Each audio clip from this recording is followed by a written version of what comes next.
Hello, I'm Mike Parker, the Tree Fruit Extension Specialist at North Carolina State University. Today we're in a high-density Aztec Fuji planting at the Mountain Horticultural Crops Research Station in Mills River, North Carolina. Many growers, when establishing new orchards in these days, are planting higher density with a higher number of trees per acre. The reason for these high-density orchards is that the trees that we are using are very precocious. They bear fruit much earlier. Having fruit much earlier results in greater profitability for the grower. Also, they can realize the extra revenue from having newer varieties. When those new varieties come into production, the high value early in the life of that apple realizes great profits to the growers. Also, these high-density systems allow most of the work to be done from the ground instead of having workers that have to climb up and down ladders for thinning, for pruning, and for harvesting. With high-density systems, it also allows the opportunity for mechanization, reducing the amount of labor capital that is required. However, for these high-density orchards to be successful and profitable, they must be managed very well. High-density orchards in North Carolina are probably going to be in the density of approximately 500 to 600 trees per acre. Trees within the row will be spaced approximately 4 to 6 foot apart, with the rows spaced 12 to 15 apart, depending on the elevation and the terrain of the land. As I mentioned earlier, in order for the high-density systems to be productive and profitable, they must be managed very well with several very specific considerations. The first is a dwarfing rootstock must be used. This tree that we're standing next to is an M9337. It is a dwarfing rootstock. Also, if you look at the base of the tree, the rootstock has been planted approximately 6 inches above the soil line. The greater the amount of the rootstock shank out of the ground, the greater the dwarfing on the tree will be. Most high-density systems today require at least 4 to 6 inches of the rootstock shank to be planted out of the ground. Another very important criteria is a support system. Here we are using angle iron. It's a 10-foot angle iron. 2 foot is driven in the ground, and that is to support the trees early in their life. The stake is there to support the tree and the fruit load within the 2nd or 3rd year. Here we are using metal stakes for research purposes. However, any type of system should be suitable. Many times a wire system, whether it be a wire at 10 foot with bamboo stakes or a multiple wire system, 4 or 5 wire system is used. It's what is most economical for the grower and for their management system. Another key criteria with high-density systems is an irrigation system. The irrigation system that we're using here are micro sprinklers. They apply approximately 15 gallons of water per hour in a 6 to 8 foot radius, usually to the drip line of the tree within our herbicide strip. You'll also notice that we do have a vegetation-free strip underneath the tree so that we do not have grass that is competing with the tree for water and nutrients. With high-density system, there also has to be an associated training system. Several of the primary ones now is a tall spindle, or what we are growing here is a modified slender spindle. Our trees here are spaced 6 by 14 for approximately 500 trees per acre. We have a support system to 8 foot with a tree height of approximately 10 foot. Characteristics of this tree, it does have a strong central leader, one main trunk all the way up. Then we have lateral growth coming off from this, and all this lateral growth is at horizontal or below. The difference between the tall spindle and a modified slender spindle as we would have here is that we would keep one major basically whorl of permanent scaffold to the base of the tree with the rest of the growth on the tree being renewed. The tall spindle tree will have growth renewed consistently along the entire leader. To renew that growth, we would come in and use a Dutch cut. When the diameter of the lateral branch gets anywhere from 1/2 to 2/3 the diameter of the leader, it is cut off during the winter with a Dutch cut. This is a typical Dutch cut, cut at an angle to decrease the surface on top, allowing a greater surface on the bottom to get branches to grow from underneath the bottom there, coming out at a wide crotch angle.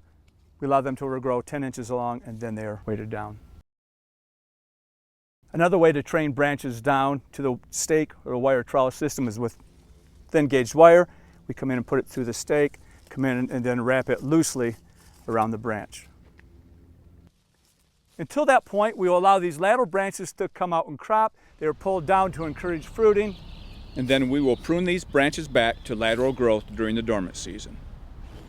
The ultimate height of trees in high-density systems is no more than double the free alley or free row width.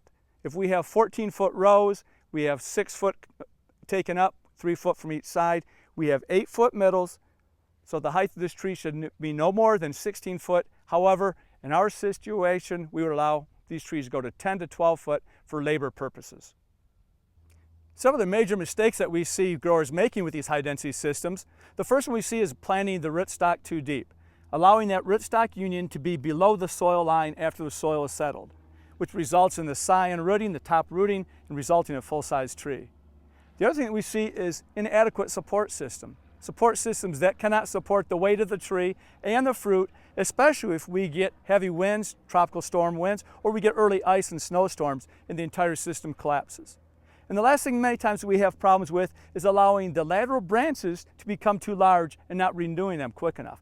This is a prime example here that we notice that this lateral branch is larger than the central leader. That branch should have been cut out at least 1, maybe 2 years ago with a renewed Dutch cut. This is a high-density orchard at Apple Hill Orchards in Hendersonville, North Carolina. Stephen Godfrey is the orchard manager here. This is early Fuji and M9 going into the third leaf. Trees were planted as whips. This year they're looking somewhere around 300 bushel per acre on a 4x14 tree spacing for 777 trees per acre. This is a new orchard established at Apple Hill Orchard in Hendersonville again. They're planted G11 with early Fuji on top.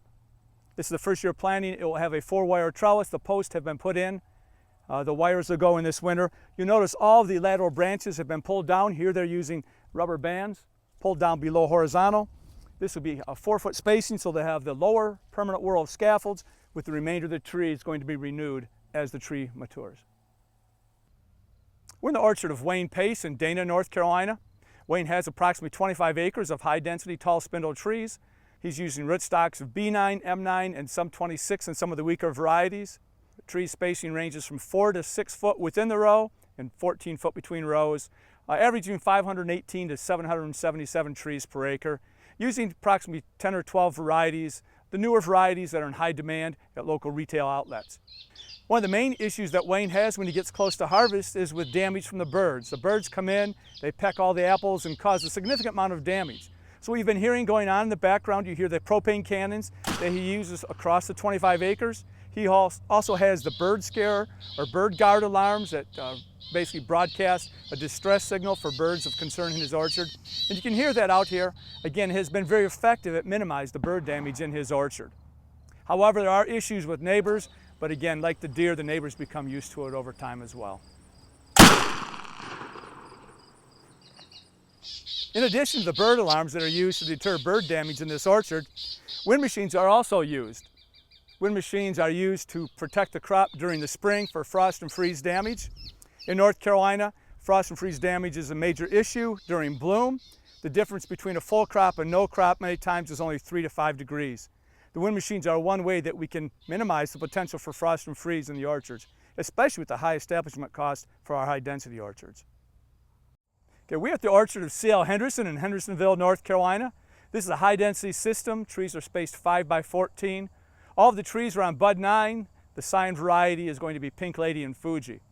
As we had talked about earlier, having a substantial support system is essential. At this orchard here, they are using 12-foot poles within the row with 2 foot driven in the ground. They have 5-wire, high tensile wire, spaced 2 foot apart. Then the trees are tied to it.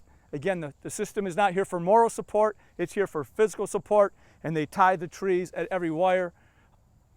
And then they also, from the tree up, they use string in which the leader is wrapped around that until it reaches the next wire. You'll notice with the training system that clothespins are used in the trees. As growth emerges in the spring, upright growth, the clothespins are used to placed around the trunk of the tree to get that wide crotch angle. Then as the branches become longer, they come in and use wires. Basically, a low gauge wire is used to come in and pull those branches below horizontal. They wrap one end of the wire around this wire here, then they loosely wrap them over the branches here. They can move them and place them throughout the season to make sure the entire branch stays below horizontal during the growing season. Hopefully this video has given you an understanding of some of the higher density apple systems used in North Carolina and how they can successfully be used in your orchard.